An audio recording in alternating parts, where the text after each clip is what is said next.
நீங்கள் பார்த்து கொண்டிருப்பது ஆம்ஸ்டாங் டிவி.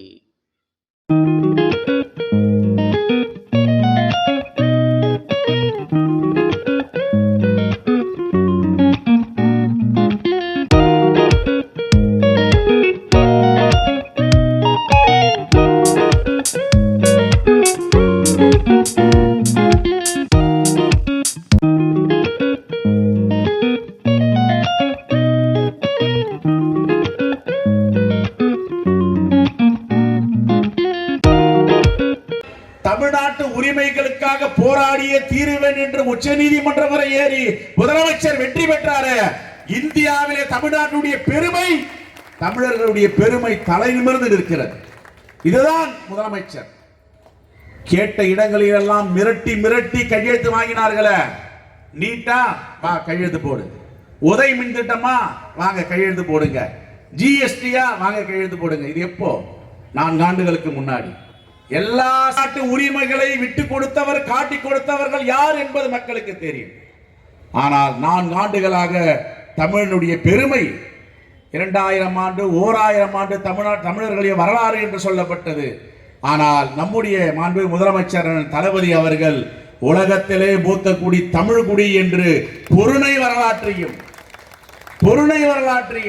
கீழடி வரலாற்றையும் புரட்டி போட்டிருக்கிறார். இதையெல்லாம் தாங்கிக் கொள்ள முடியவில்லை. தமிழ்நாட்டு மக்களுக்கும் தமிழர்களுக்கும் இவ்வளவு பெரிய நாகரிகம் இருக்கிறது என்பதை எந்த காலத்தில் சொல்லப்படுகிறது? நம்முடைய முதலமைச்சர் தளபதி காலத்திலே சொல்லப்படுகிறது. இவ்வளவு காலமாக சமஸ்கிருதம் பெரியது என்று ஏமாற்றி இருந்தார்கள். புள்ளி விவரத்தோடு இங்கிருந்து கார்பன் டெஸ்ட் என்று சொல்லுவார்கள். அந்த ஆய்வுக்கு அமெரிக்காவை அனுப்பி கொண்டு வந்து உலக நாடுகள் எல்லாம் தமிழர்களுடைய வரலாறு என்ன, தமிழர்கள் எவ்வளவு பெரிய மூத்த குடிகள் என்பதை ஆய்வு செய்து பகுப்பாய்வு செய்து உலகத்திற்கு அந்த செய்தியை அனுப்பியவர் நம்முடைய முதலமைச்சர். ஆட்சிக்கு வந்தால் கூட இந்த தீர்ப்பு அவர்களுக்கு உதவும் என்றார். ஒருபோதும் இந்த மனிதர்கள் மண்ணில் உள்ளவரை அதிமுக ஆட்சிக்கு வருவதற்கு வாய்ப்பே கிடையாது. எவ்வளவு அநீதிகளை பாஜக செய்து வருகிறது தமிழ்நாட்டு அரசுக்கு எதிராக. ஒரு பக்கம் கட்சியில் பதவியில் இருக்கின்ற பாஜக தலைவர் ஒரு ஐபிஎஸ் அதிகாரி, இன்னொரு பக்கம் ஆளுநராக ஒரு ஐபிஎஸ் அதிகாரி. 2 பேரையும் விட்டு எவ்வளவு பெரிய சங்கடத்தையும் துன்பத்தையும் கொடுக்க முடியுமோ எல்லாத்தையும் கொடுத்து பார்த்தீர்கள்.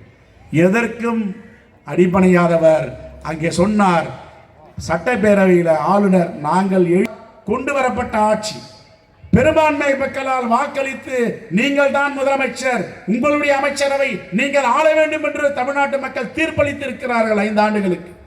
அவர்கள் எழுதி கொடுப்பதை நீங்கள் படிக்க வேண்டும். நான் விட்டு படிப்ப வேண்டும்.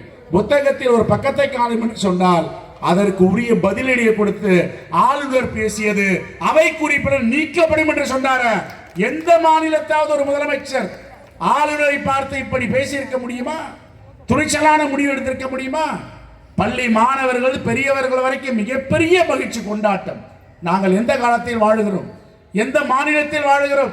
இப்படிப்பட்ட முதலமைச்சர் எங்களுக்கு கிடைத்திருக்கிறார் என்று இன்னும் குறைந்தபட்சம் 25 ஆண்டுகள் மனிதநேயமிக்க முதலமைச்சராக இருப்பார், தமிழ்நாட்டு மக்களுடைய துயரங்களை தீர்ப்பார் என்று சொல்லி இந்த அருமையான ஏற்பாடு செய்து என்னை அழைத்த என்னுடைய அருமை அண்ணன் மாண்புமிகு அமைச்சர் அவர்களுக்கு என்னுடைய மனமார்ந்த நன்றியும் பாராட்டுதலையும் வாழ்த்துக்களையும், பக்தி இயக்கத்தை முறியடித்து உங்கள் பயணம் தொடர வேண்டும் என்று சொல்லி விடைபெறுகிறேன். நன்றி, வணக்கம், ஜெய் ஹிந்த்.